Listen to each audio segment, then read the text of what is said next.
să cadă pe scenă decorul preferat.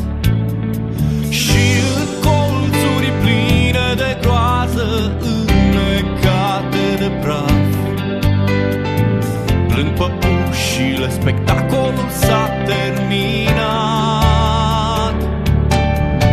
O păpușă lipsită de viață, legată cu ață în marele teatru eram și eu, până când el mi-a dat viața în dar.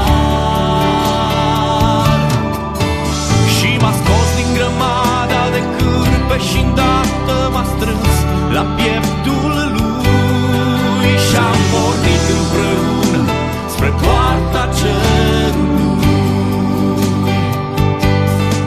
Și-am pornit împreună spre poarta cerului.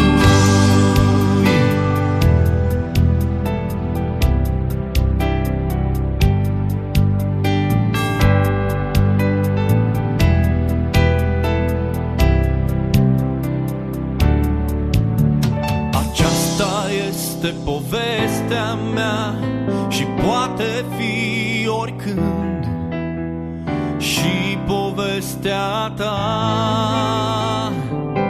Ascultă.